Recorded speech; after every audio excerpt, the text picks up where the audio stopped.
ओम शांति।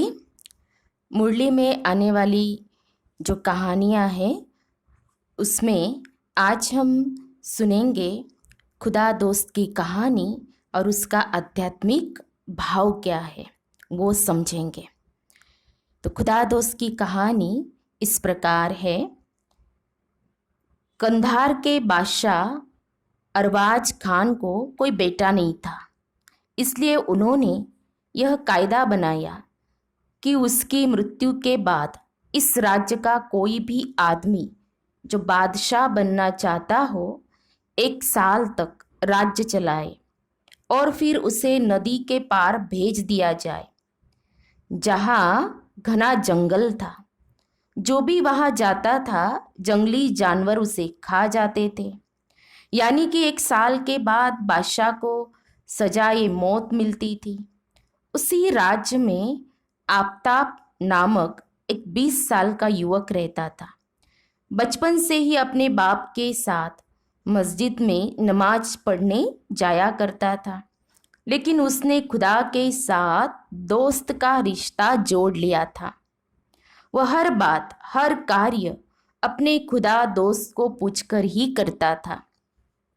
एक दिन आफ्ताब सूरज के अब्बा जान ने घर पर आकर कहा कि कल हमारे बादशाह का अंतिम दिन है। परसों सुबह उन्हें नदी पार करा दी जाएगी, लेकिन मौत के डर से इस साल कोई बादशाह बनने को तैयार नहीं है। तब आफ्ताब ने अपने खुदा दोस्त से पूछा कि अब राज्य का बादशाह कौन बनेगा। खुदा दोस्त ने कहा, अब तुम बनोगे। आफ्ताब ने कहा, क्या आप मुझे 1 साल के बाद सजाए मौत दिलाना चाहते हो?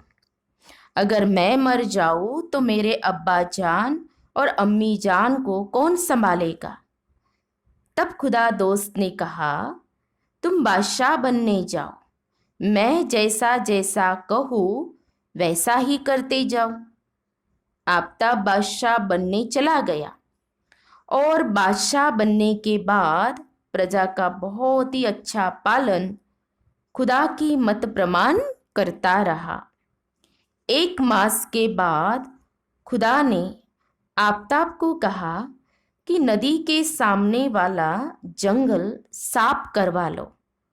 उस अनुसार आफ्ताब ने जंगल के पेड़ कटवाकर एक बड़ा सा मैदान तैयार करवा दिया।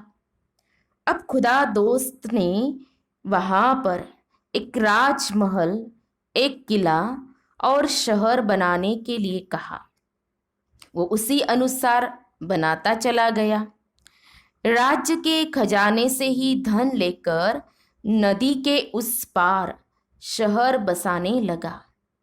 उसमें सब प्रकार की सुख सुविधाएं निर्मित हो गई।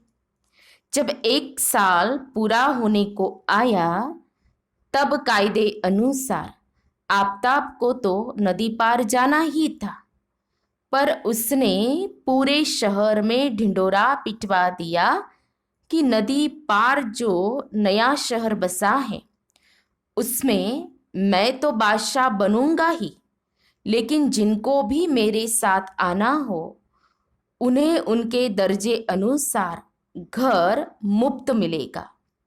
दूसरे दिन जब आफ्ताब नदी पार गया तो सारे शहरवासी भी उसके साथ साथ सुख शांति पाने के लिए नदी पार चल दिए।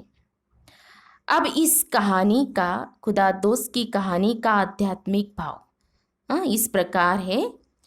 इस कहानी से बाबा हम बच्चों को यही शिक्षा देते हैं कि अगर तुम मुझसे कोई भी संबंध जोड़कर मेरी श्रीमत अनुसार हर कार्य करोगे तो मैं तुमसे ऐसा श्रेष्ठ कर्म कराऊंगा कि तुम संगम की बादशाही तो पाओगे ही, लेकिन भविष्य में भी बादशाही पाओगे।